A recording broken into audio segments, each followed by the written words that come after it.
Hello, guys. This is Lydia, the lifestyle coach, and so fun to see you here for another live feed. So, welcome, welcome. What we do here, you guys, is we end eating disorders using nothing but our brains. And by eating disorders, what we're talking about is any relationship with food that if you kept doing that or feeling that way for the rest of your life, it would keep you back from living the life that you want. It would keep you back from being present with the people that you care about because you're thinking about food all the time. It would keep you from being able to have the health that you want because you're eating all sorts of things that you would never tell anybody else to eat, but you're consuming them and you're feeling awful about it. It could mean that this is something where this is just not who you are. Like, you're a healthy person. You're not a person who keeps these secrets, and you're not a person who has things that they're ashamed of, but you do because of this thing with food that has just been persistent for so long. So if any of that is in place for you, I want you guys to know that you do not have to be in that cycle.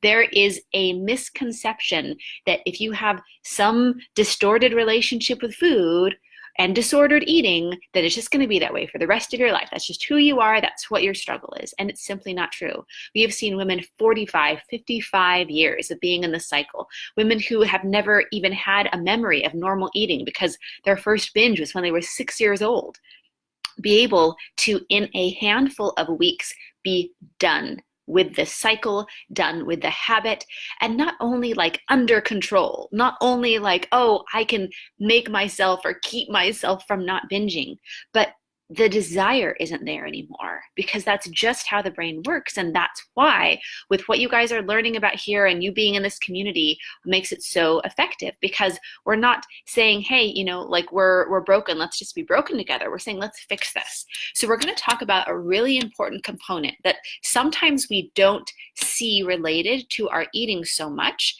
but it is a really fundamental piece.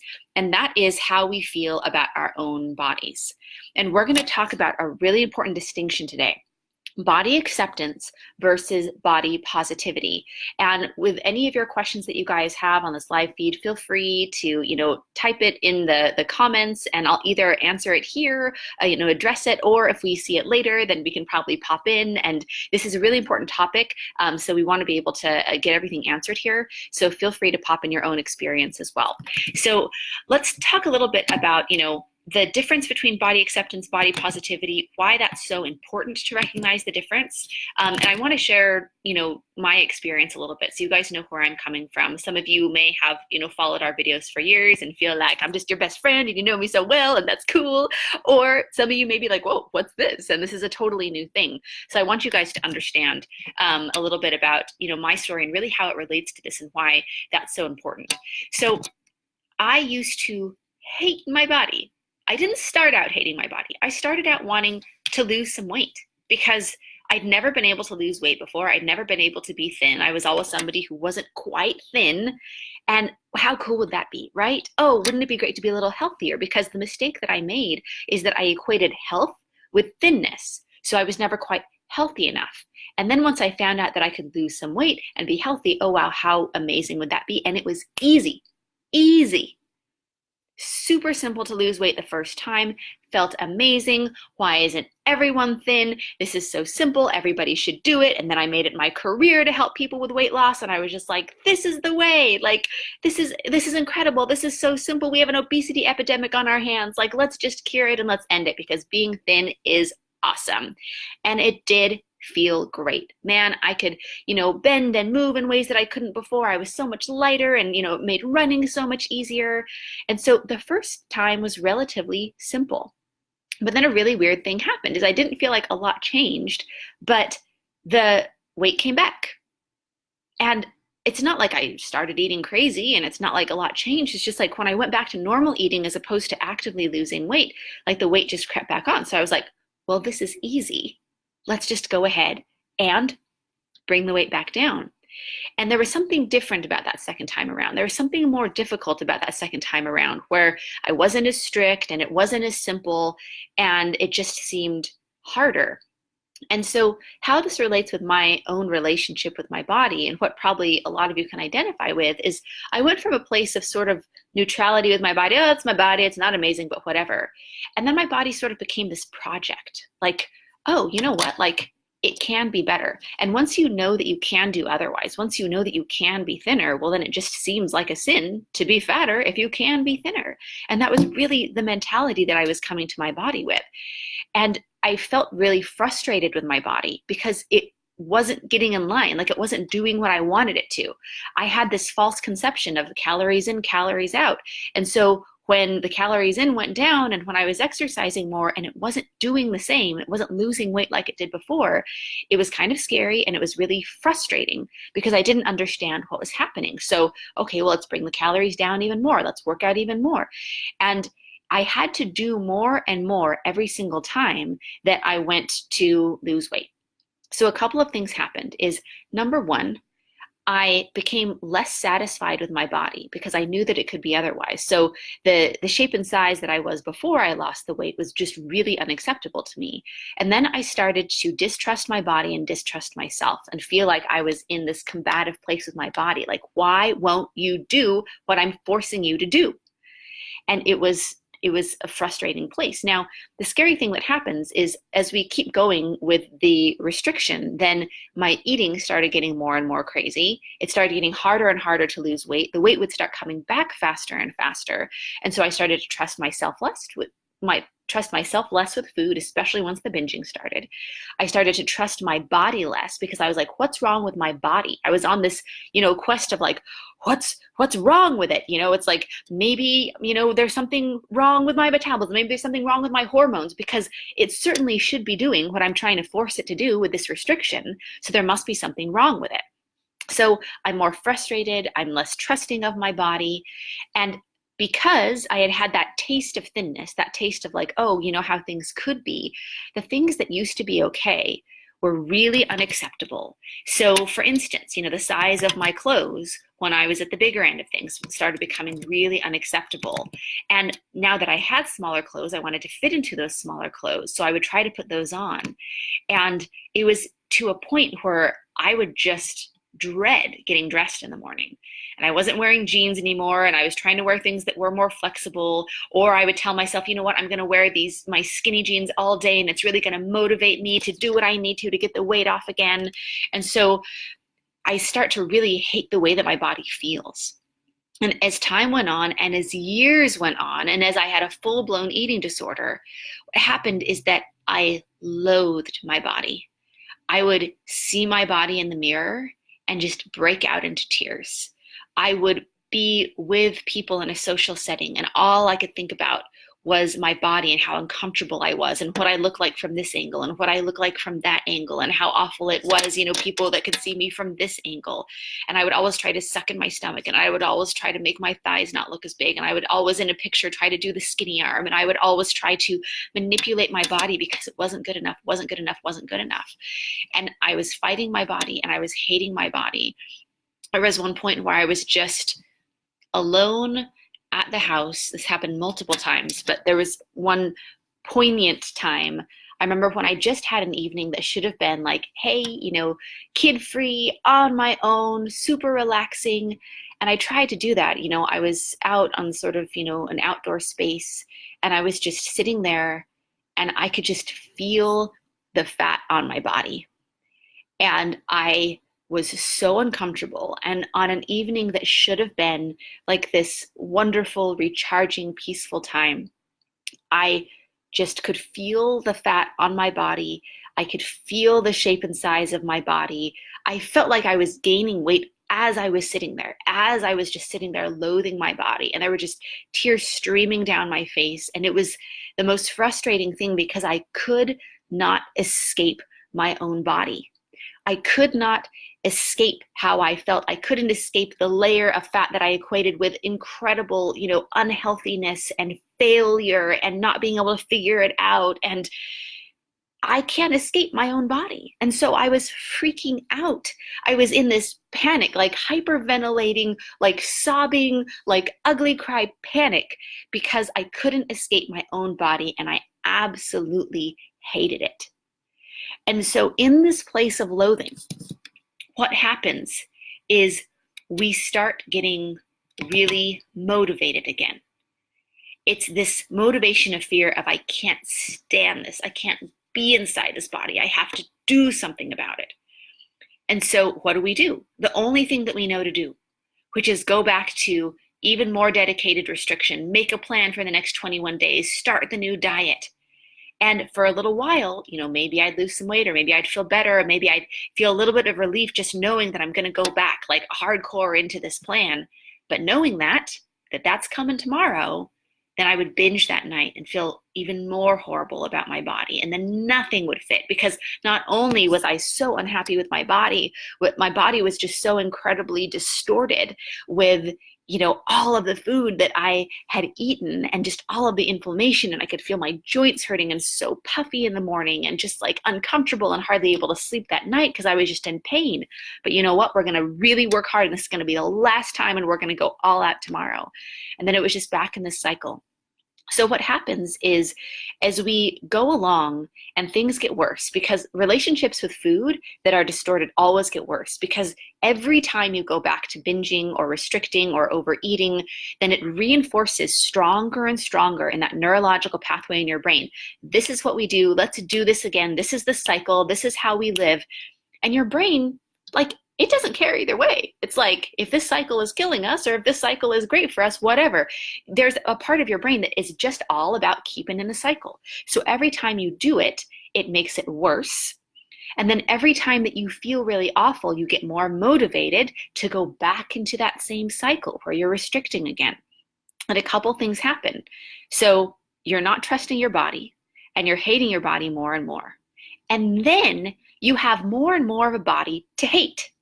Because what happens is that every time you're restricting, then you're pushing up your set point weight and you're gaining back plus some.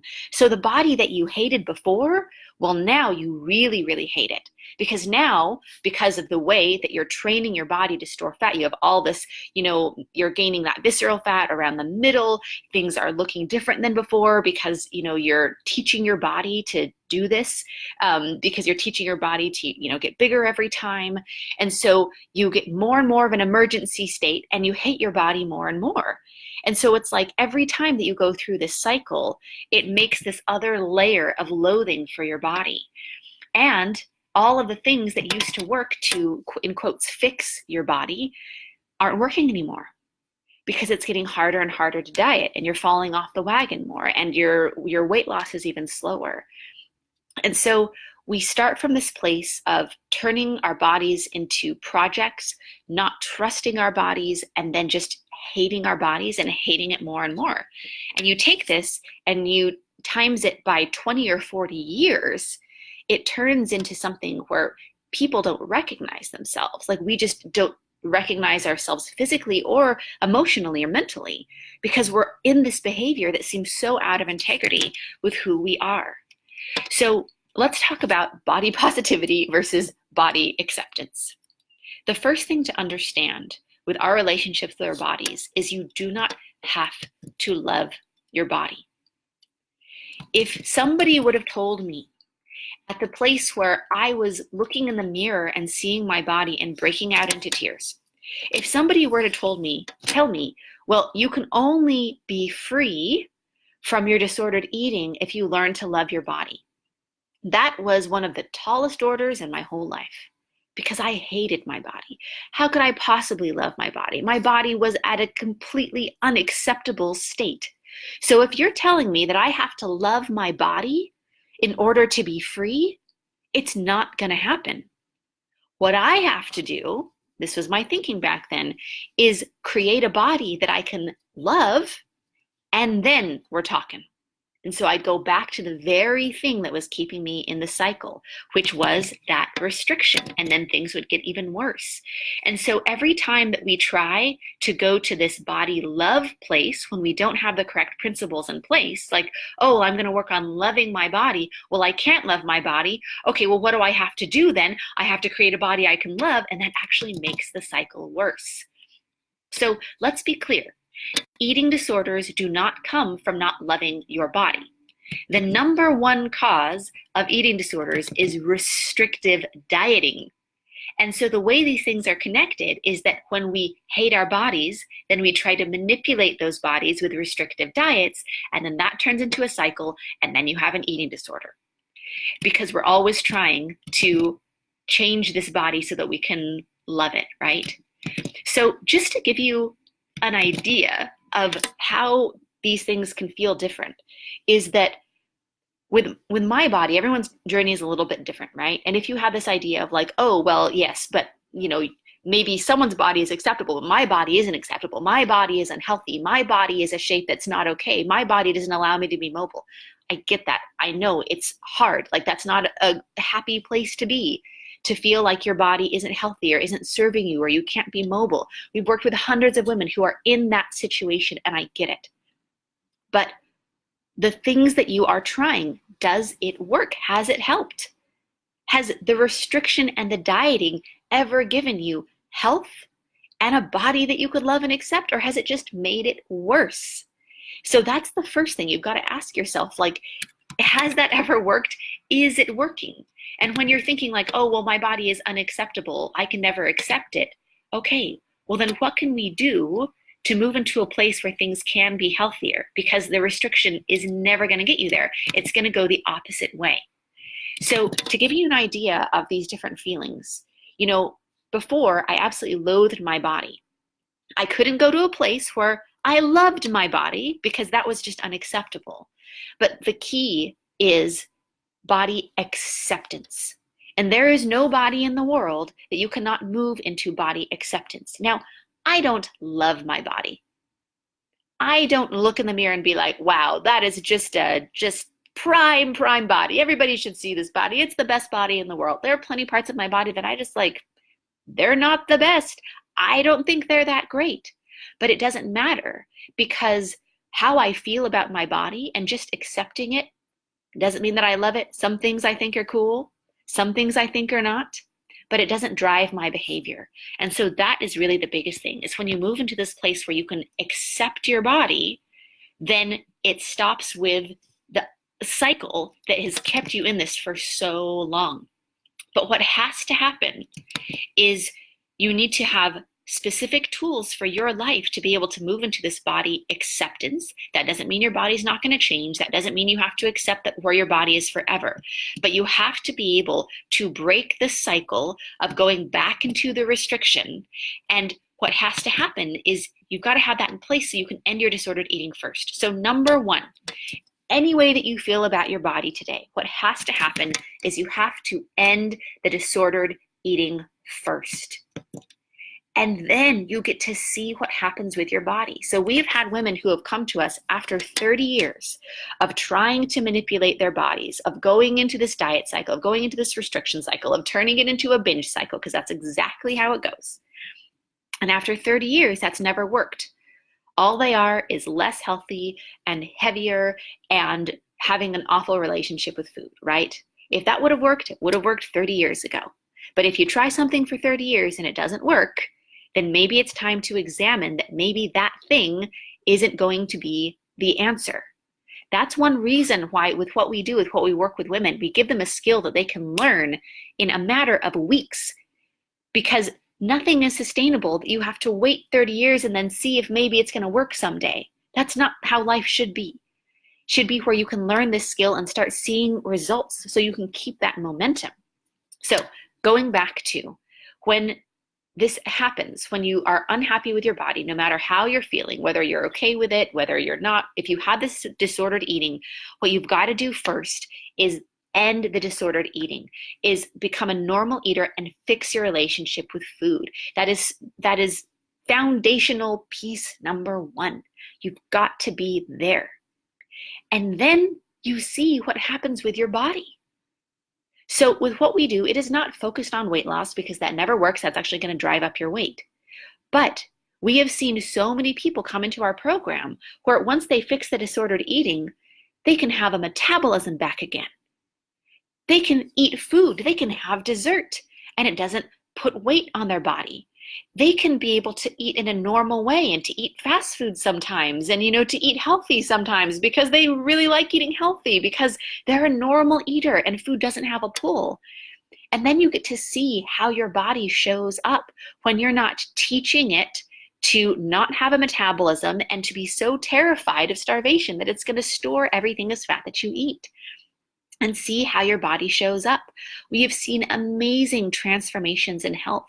We have seen people get nails and hair back and go back to their set point weight without any sort of diet or effort or intention to lose weight.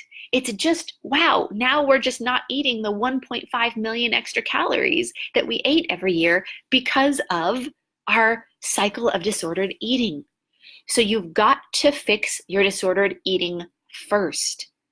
Because anything that you try to do to manipulate your body while you're still binging and restricting is not going to work because you're still back in this cycle. So we break the cycle first, and then you can move into a place of body acceptance. You don't have to love your body. You don't ever have to love your body. But you do need to have the tools to be in a place where you can accept yourself enough right now. And I'm not saying that's an easy thing. This is a big part of what we work with people with, right? But you've got to move into a place of acceptance enough right now to get out of the cycle. And then these things build on top of one another, right? So you're not getting sucked back into the cycle, and your body is healing, and your metabolism is getting better and better, and you have a normal relationship with food. And people are amazed with how their body shows up in health and peace and power and strength when they're just not keeping it underwater anymore with these disordered habits with food. So I want you guys to understand that. You know, the difference between body love and body acceptance, if you love your body, awesome. But if you've been in the cycle of, well, I can't love my body until my body is this way. How do I make my body that way? Well, the very thing that is literally keeping you in this cycle that is ruining your body.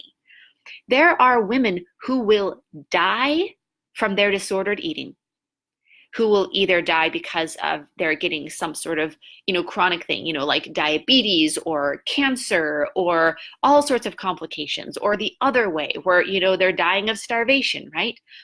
There are women who will die because of their disordered eating before they move into this place of understanding that, you know what, you never had to love your body. You could just end the disordered eating. And then there's an amazing thing where you can find an acceptance with your body when you see what it's like when you're not always in this cycle. And we don't want that to happen to anyone, because both ways are hard.